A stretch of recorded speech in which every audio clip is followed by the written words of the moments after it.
Hello everyone. So today we are going to be continuing our Empires A to Z series and starting Season B with the nation of Bangladesh. Bangladesh is a nation located in South Asia. It borders India to the west, north, and east, but it does have a small border to the southeast with Myanmar. It is also separated from the countries of Nepal and Bhutan by the extremely narrow Siliguri corridor of India. Bangladesh has a population of over 173 million people and has the 34th largest economy in the world. One of the best things about Bangladesh is that it's doing a lot of things right already. Its economy is large, industrialized, and rapidly growing. Its political situation is pretty stable, and the military is big and already modernizing. With that said, I would continue the majority of that work while also making changes that would ramp up the greater Bangladesh movement. Other than that, I would prioritize the ongoing military modernization programs by acquiring more main battle tanks, armored personnel carriers, and artillery for the army, purchasing new multi-role fighters, tactical airlifters, and helicopters for both attack and transport purposes for the Air Force, as well as acquiring new frigates, corvettes, and maritime patrol craft for the Navy. Wait a second, are you subscribed? Well, over 92% of you aren't, so do me a favor and hit that subscribe button, as well as the notification bell right next to it so you don't miss anything. Oh, and if you like this video, hit the thumbs up button and comment down below telling me about it. Okay, enough shilling. Let's get back to the video. With Bangladesh's economy humming and military modernizing, calls for a greater Bangladesh to be formed come to the forefront of the political discussion in Bangladesh. As the calls echo throughout the public, the Prime Minister secretly makes it one of his prime objectives to unite all Bengali peoples in South Asia. The Prime Minister directs the National Security Intelligence Agency to begin a covert operation to train and supply the Bengali peoples of the Indian state of West Bengal to rise up and declare independence. While the operation starts small, it soon grows into an organized rebellion. The Indian army proves ineffective at stopping its spread and suffers several defeats as it is unable to contain the rebels. A ceasefire is declared and a referendum held in the state, which results in the independence of West Bengal. Within days of the independence announcement, West Bengal requests for and is peacefully annexed by Bangladesh. While West Bengal simmered and rebelled in the west, the Myanmar government began to win the Myanmar Civil War in the east. As Myanmar's troops retook the country, they continued to commit mass atrocities against the population. Hundreds of thousands of Muslim and Christian Burmese began to stream into Bangladesh and Thailand, with evidence of mass genocide being carried out by the armed forces of Myanmar.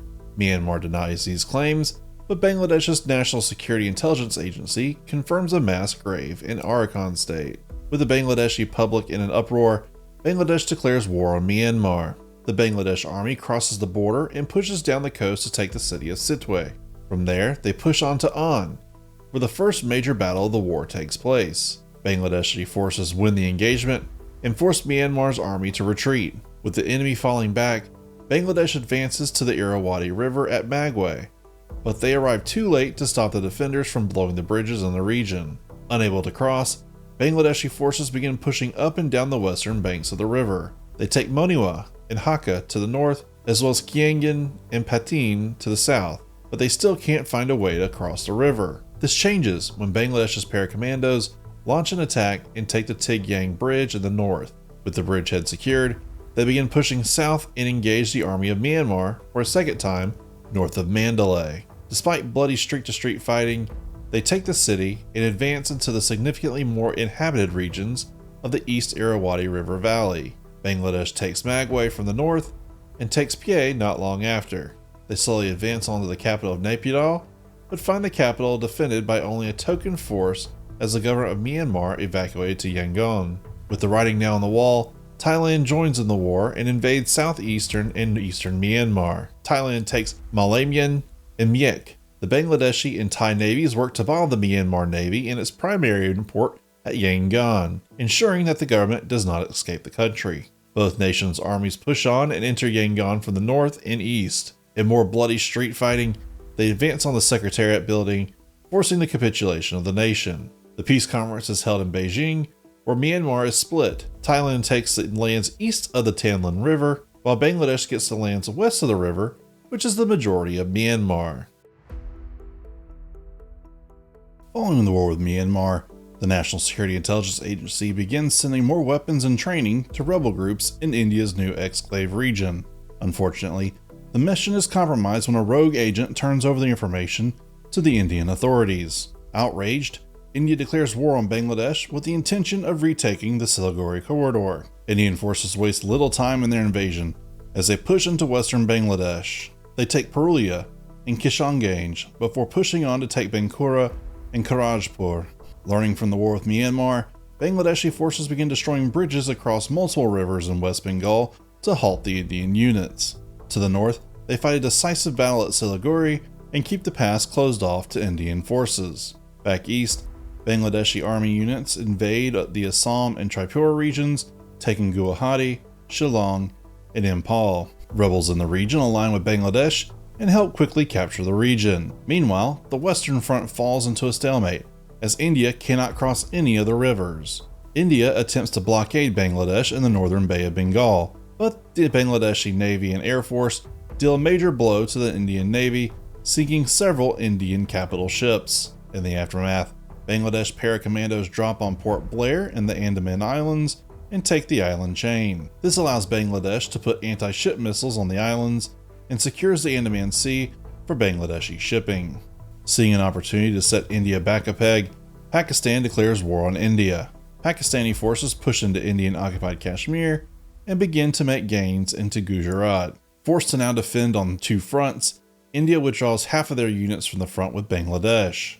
With the front line weakened, Bangladeshi troops go on the offensive and retake Karajpur and Kishanganj. From there, they push on to take Purnia and most of India's territory east of the Koshi River and north of the Ganges. To the south, Bangladeshi troops break out into Jharkhand to take Ranchi and Patna. In New Delhi, a military coup occurs and overthrows the popular civilian government. In the confusion, the generals defensively launch 5 60-kiloton nuclear warheads to stop the invasions. The world is horrified that India would resort to utilizing nuclear weapons, even on its own soil. The populace throughout India rises up, and Indian states begin to rebel. With the EMP blast throwing the front lines into chaos, both sides evacuate the blast zones and reorganize. Bangladesh is the first to recover and advances to take Cuttack and Varanasi. Pakistan soon follows by taking Rajkot and Ahmedabad.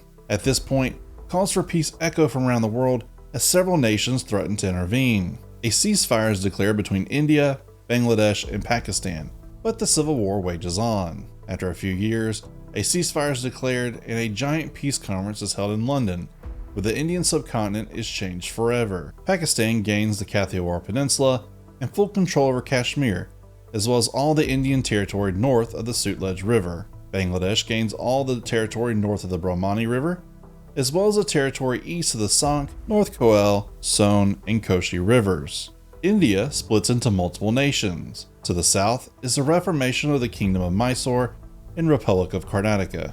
To the east is the Republic of Orissa. To the northwest is the formation of the United Republics of Rajputana. And the rest of India remains as the Republic of Hindustan. And that about does it for Bangladesh. I figured we would start Season B with a bang, and use nuclear weapons for the first time. In the end, I think it fit well into the story, but don't expect nukes to be used a lot in the future. If you made it this far, thank you so much for watching, and if you would, please consider liking the video, subscribing to the channel, and tell me what you think of this Bangladeshi empire by leaving a comment below. Anyways, I'll see you next time as we turn Belarus into an empire in Empires A to Z.